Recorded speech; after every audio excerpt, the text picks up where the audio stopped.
जगन्नाथ मंदिर पुरी। पुरी का श्री जगन्नाथ मंदिर एक हिंदू मंदिर है जो भगवान जगन्नाथ श्री कृष्ण को समर्पित है। यह भारत के ओडिशा राज्य के तटवर्ती शहर पुरी में स्थित है।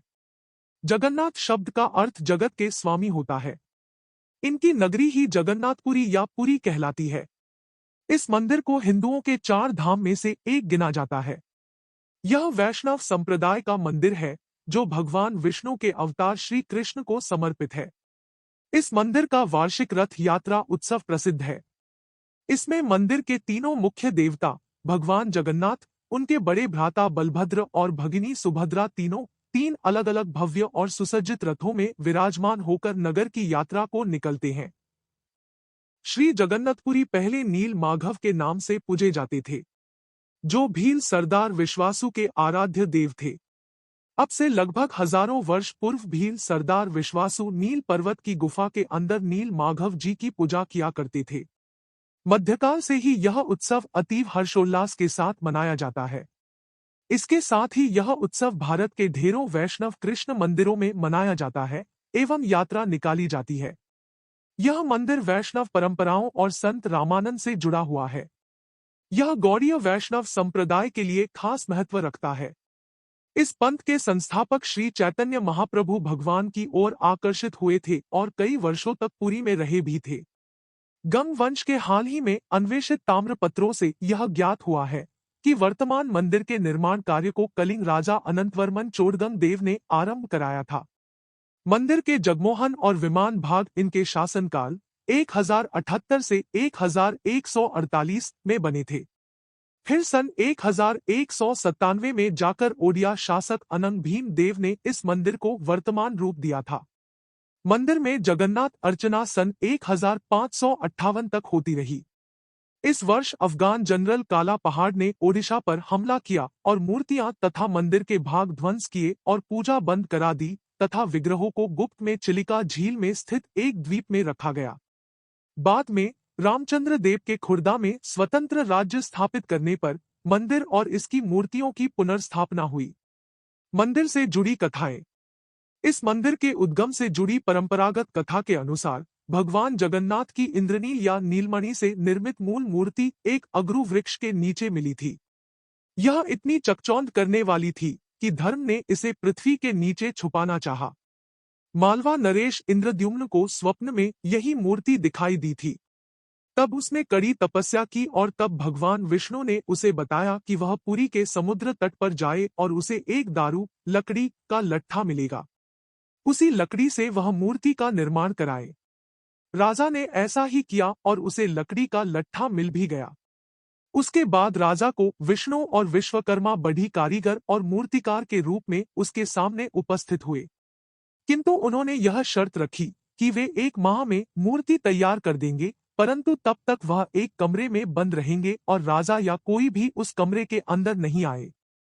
माह के अंतिम दिन जब कई दिनों तक कोई भी आवाज नहीं आई तो उत्सुकतावश राजा ने कमरे में झांका और वह वृद्ध कारीगर द्वार खोलकर बाहर आ गया और राजा से कहा कि मूर्तियां अभी अपूर्ण हैं, उनके हाथ अभी नहीं बने थे। राजा के अफसोस करने पर मूर्तिकार ने बताया कि यह सब दैववश हुआ है और यह मूर्तियां ऐसे ही स्थापित होकर पूजी जाएंगी। तब वही तीनों जगन्नाथ, बलभद्र और सुभद्रा की मूर्तियां मंदिर में स्थापित की गई। चारण परंपरा में माना जाता है कि यहाँ पर भगवान द्वारिकाधीश के अध जले शव आए थे, जिन्हें प्राची में प्राण त्याग के बाद समुद्र किनारे अग्निदाह दिया गया। किशन जी, बलभद्र और सुभद्रा तीनों को साथ पर भरती आते ही समुद्र उफान पर होते ही तीनों आधे जले शव को बहाकर ले गया। वह शव पुरी में निकले। पुरी के राजा ने तीनों शव को अलग अलग रथ में रखा। जिंदा आए होते तो एक रथ में होते पर शव थे, इसलिए अलग रथों में रखा गया। शवों को पूरे नगर में लोगों ने खुद रथों को खींचकर घूमिया और अंत में जो दारू का लकड़ा शवों के साथ तैर कर आया था उसी की पेटी बनवा के उसमें धरती माता को समर्पित किया। आज भी उस परंपरा को निभाया जाता है, पर बहुत कम लोग इस तथ्य को जानते हैं। ज्यादातर लोग तो इसे भगवान जिंदा यहाँ पधारे थे ऐसा ही मानते हैं। चारण जगदम्बा सोनल आई के गुरु पूज्य दौलतदान बापू की हस्तप्रतों में भी यह उल्लेख मिलता है। बौद्ध मूल। कुछ इतिहासकारों का विचार है कि इस मंदिर के स्थान पर पूर्व में एक बौद्ध स्तूप होता था। उस स्तूप में गौतम बुद्ध का एक दांत रखा था। बाद में इसे इसकी वर्तमान स्थिति कैंडी, श्रीलंका पहुंचा दिया गया। इस काल में बौद्ध धर्म को वैष्णव संप्रदाय ने आत्मसात कर लिया था और तभी जगन्नाथ अर्चना ने लोकप्रियता पाई। यह 10वीं शताब्दी के लगभग हुआ, जब उड़ीसा में सोमवंशी राज्य चल रहा था। महाराजा रणजीत सिंह, महान सिख सम्राट, ने इस मंदिर को प्रचुर मात्रा में स्वर्ण दान किया था, जो कि उनके द्वारा स्वर्ण मंदिर अमृतसर को दिए गए स्वर्ण से कहीं अधिक था। उन्होंने अपने अंतिम दिनों में यह वसीयत भी की थी कि विश्व प्रसिद्ध कोहिनूर हीरा, जो विश्व में अब तक सबसे मूल्यवान और सबसे बड़ा हीरा है, इस मंदिर को दान कर दिया जाए। लेकिन यह संभव ना हो सका, क्योंकि उस समय तक ब्रिटिश ने पंजाब पर अपना अधिकार करके उनकी सभी शाही संपत्ति जब्त कर ली थी, वरना कोहिनूर हीरा भगवान जगन्नाथ के मुकुट की शान होता।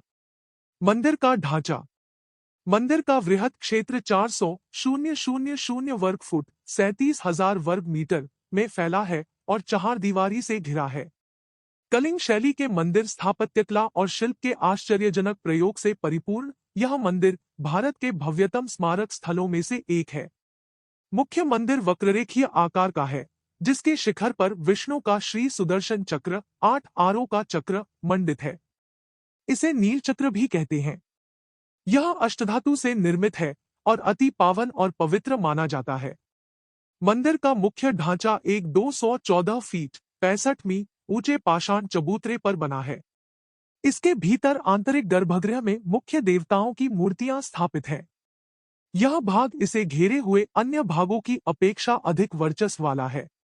इससे लगे घेरदार मंदिर की पिरामिडाकार छत और लगे हुए मंडप अट्टालिकारूपी मुख्य मंदिर के निकट होते हुए ऊंचे होते गए हैं।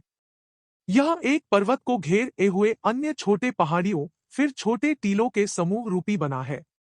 मुख्य मढ़ी भवन एक 20 फीट 6.1 मी ऊंची दीवार से घिरा हुआ है तथा दूसरी दीवार मुख्य मंदिर को घेरती है। एक भव्य 16 किनारों वाला एकाश्म स्तंभ मुख्य द्वार के ठीक सामने स्थित है। इसका द्वार 2 सिंहों द्वारा रक्षित है। देवता भगवान जगन्नाथ, बलभद्र और सुभद्रा इस मंदिर के मुख्य देव हैं। इनकी मूर्तियां एक रत्न मंडित पाषाण चबूतरे पर गर्भगृह में स्थापित है। इतिहास अनुसार इन मूर्तियों की अर्चना मंदिर निर्माण से कहीं पहले से की जाती रही है। संभव है कि यह प्राचीन जनजातियों द्वारा भी पूजित रही हो। उत्सव। यहाँ विस्तृत दैनिक पूजा अर्चनाएं होती है। यहाँ कई वार्षिक त्योहार भी आयोजित होते हैं, जिनमें सहस्रों लोग भाग लेते हैं। इनमें सर्वाधिक महत्व का त्योहार है रथ यात्रा, जो आषाढ़ शुक्ल पक्ष की द्वितीया को तदनुसार लगभग जून या जुलाई माह में आयोजित होता है। इस उत्सव में तीनों मूर्तियों को अति भव्य और विशाल रथों में सुसज्जित होकर यात्रा पर निकालते हैं। यह यात्रा 5 किलोमीटर लंबी होती है। इसको लाखों लोग शरीक होते हैं। वर्तमान मंदिर।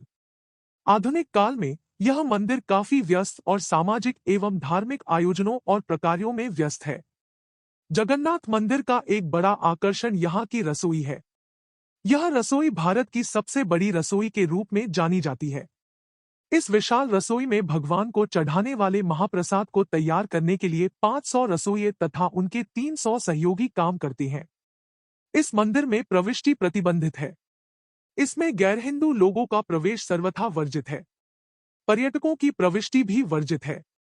वे मंदिर के अहाते और अन्य आयोजनों का दृश्य निकटवर्ती रघुनंदन पुस्तकालय की ऊंची छत से अवलोकन कर सकते हैं। इसके कई प्रमाण हैं कि यह प्रतिबंध कई विदेशियों द्वारा मंदिर और निकटवर्ती क्षेत्रों में घुसपैठ और श्रेणीगत हमलों के कारण लगाए गए हैं। बौद्ध एवं जैन लोग मंदिर प्रांगण में आ सकते हैं, बशर्ते कि वे अपनी भारतीय वंशावली का मूल प्रमाण दे पाएं। मंदिर ने धीरे धीरे गैर भारतीय मूल के लेकिन हिंदू लोगों का प्रवेश क्षेत्र में स्वीकार करना आरंभ किया है। एक बार 3 बाली के हिंदू लोगों को प्रवेश वर्जित कर दिया गया था, जबकि बाली की 90% जनसंख्या हिंदू है। तब निवेदन करने पर भविष्य के लिए में स्वीकार्य हो गया।